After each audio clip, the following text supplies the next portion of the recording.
متفرق حالات و خصوصیات۔ فاروق اعظم کی غذا نہایت سادہ ہوتی تھی، یہاں تک کہ بیرونی علاقوں اور صوبوں سے جو قاصد یا وفد آتے تھے وہ فاروق اعظم رضی اللہ تعالیٰ عنہ کے ساتھ بحیثیت مہمان کھانا کھاتے تھے، تو ان کو اس لیے تکلیف ہوتی تھی کہ وہ ایسی سادہ غذا کے عادی نہ ہوتے تھے۔ لباس بھی آپ کا سادہ اور بے تکلفانہ ہوتا تھا۔ کپڑوں میں اکثر پیوند لگے ہوئے ہوتے تھے، بعض اوقات کپڑے کی قمیض میں چمڑے کا پیوند بھی لگا لیتے تھے۔ ایک مرتبہ آپ دیر تک گھر میں رہے، جب باہر نکلے تو معلوم ہوا کہ بدن کے کپڑے جو میلے ہو گئے تھے ان کو دھو کر دھوپ میں ڈالا ہوا تھا۔ جب وہ سوکھ گئے تو پہن کر باہر آئے اور دوسرے کپڑے نہ تھے کہ ان کو پہن لیتے۔ دیکھیے فاروق اعظم ماشاءاللہ کتنے ملک فتح کیے ہیں اور کتنا رقبہ ان کے قبضے میں ہے، تو ان کا لباس دیکھیے۔ تو آج ہمارے جو حکمران ہیں ان کا حال دیکھیے۔ ہجرت کے بعد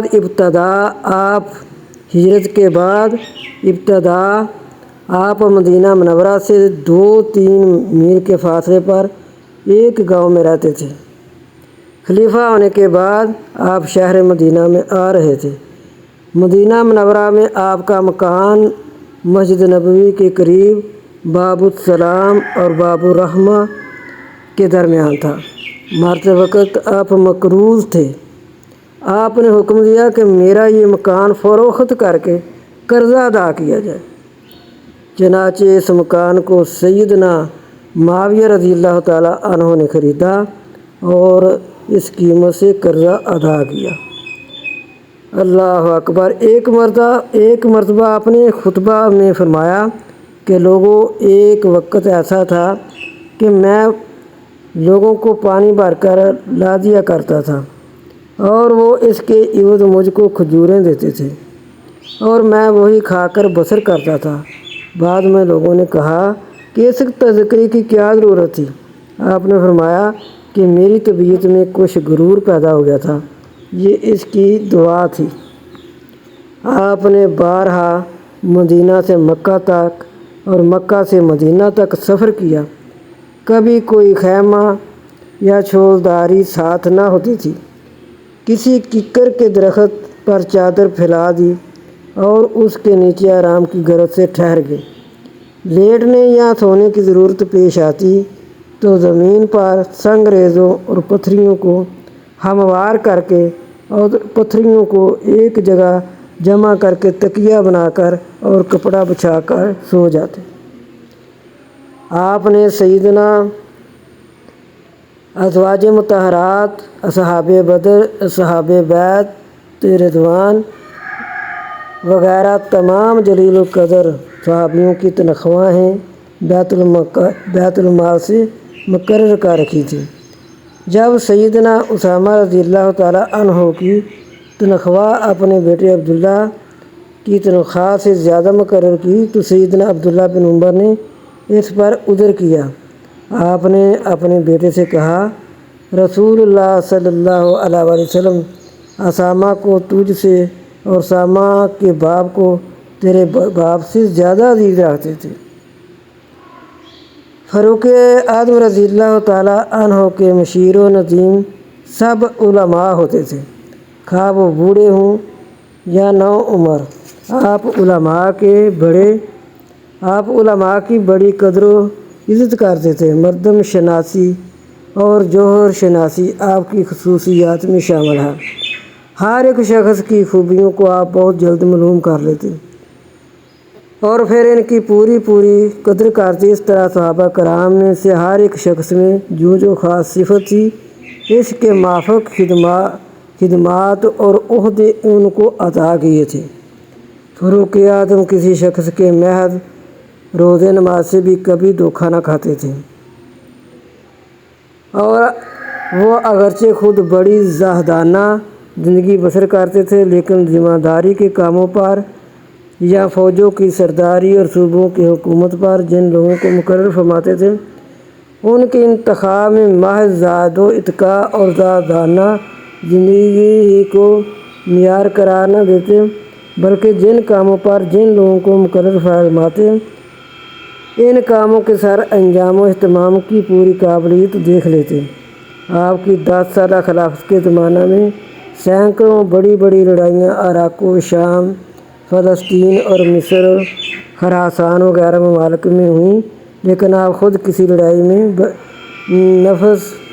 بنفس نفیس شریک نہ ہوئے۔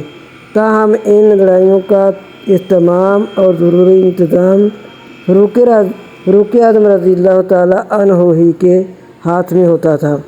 ہر ایک سردار کو آپ کی طرف سے نہایت معمولی باتوں کے متعلق بھی ہدایات پہنچ جاتی اور اس کو ان ہدایات کے موافق ہی کام کرنا پڑتا تھا۔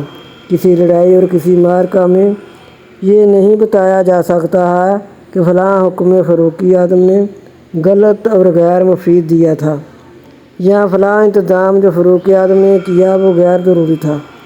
آپ نے صوبوں کے تمام اعمال کو لکھ بھیجا تھا کہ کوئی سپاہی میدان جنگ میں مسلسل 4 مہینے سے زیادہ نہ روکا جائے۔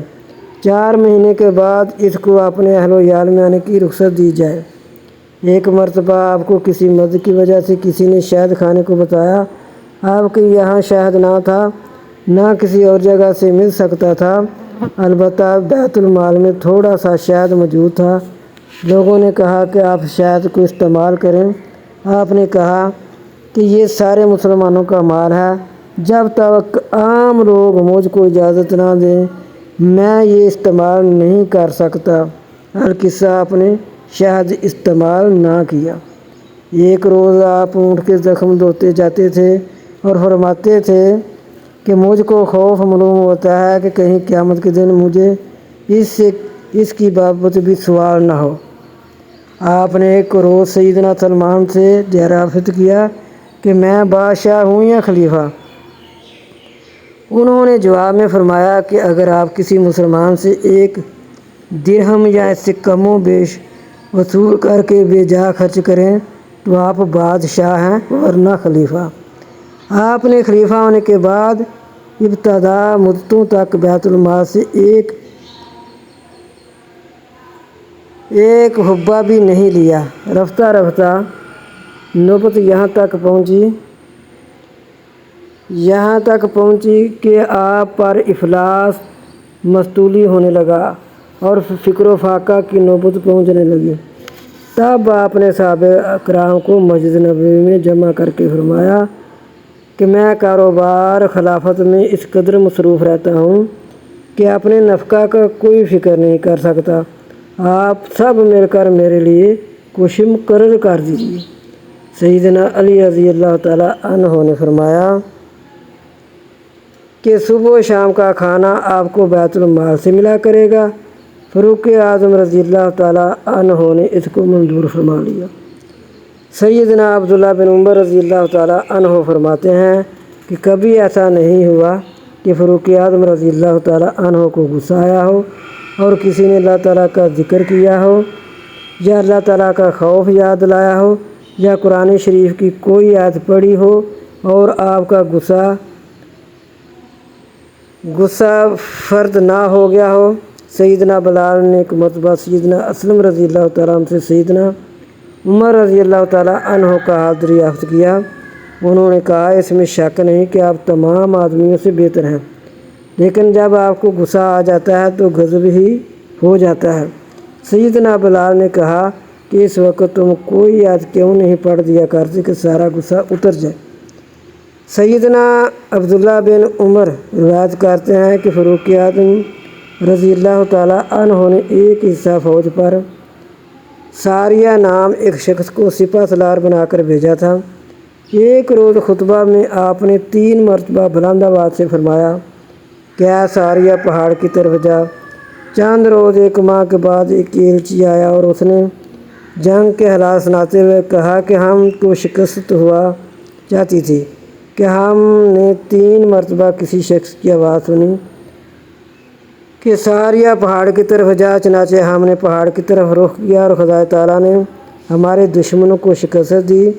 جس روز خطبہ میں فاروق اعظم نے یہ الفاظ فرمائے تھے، اس روز لوگوں نے کہا کہ آپ یہاں ساریہ کو پکار رہے ہیں، وہ تو نہاوند کے مقام پر کفار کے مقابلہ میں مصروف ہے۔ آپ نے فرمایا، اس وقت میں نے ایسا ہی نظارہ دیکھا کہ مسلمان مصروف جنگ ہیں اور پہاڑ کی طرف متوجہ ہونا ان کے لیے مفید ہے، لہذا بے ساختہ میری زبان سے یہ الفاظ نکل گئے۔ جب ساریہ کا خط اور ایلچی آیا ٹھیک جمعہ کے روز عین نماز جمعہ کے وقت، اسی تاریخ کا واقعہ اس خط میں لکھا گیا اور ایلچی نے زبانی بھی بیان کیا۔ ایک مرتبہ سیدنا عبد الرحمن بن عوف رضی اللہ تعالیٰ عنہ نے فاروق اعظم سے کہا کہ لوگ آپ سے بہت ڈرتے ہیں اور آپ کی طرف نگاہ اٹھا کر بھی نہیں دیکھ سکتے اور نہ آپ کے سامنے لب ہلا سکتے ہیں۔ فاروق اعظم نے فرمایا کہ واللہ جس قدر یہ لوگ مجھ سے ڈرتے ہیں اس سے زیادہ میں ان لوگوں سے ڈرتا ہوں۔ فاروق اعظم رضی اللہ تعالیٰ عنہ نے صوبوں کے عاملوں اور گورنروں کو حکم دے رکھا تھا کہ ایام حج میں سب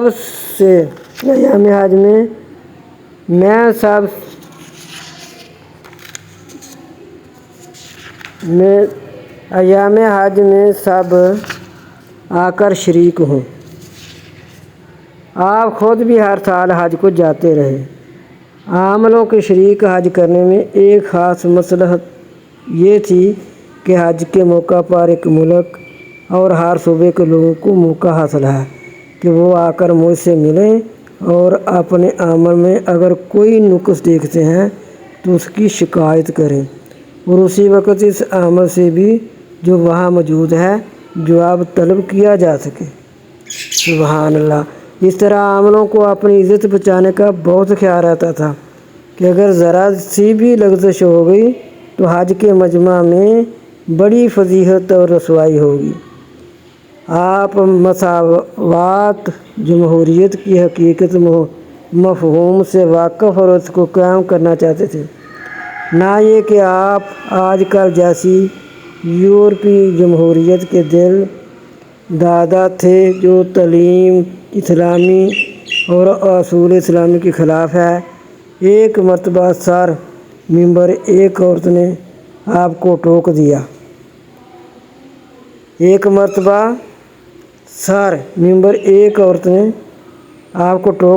اور آپ کے قول کو غلط بتایا۔ عورت نے چونکہ صحیح بات کہی تھی لہذا آپ نے مجمع میں فوراً اپنی غلطی کو تسلیم کر لیا۔ آج کل جبہ پوش، نفس پرو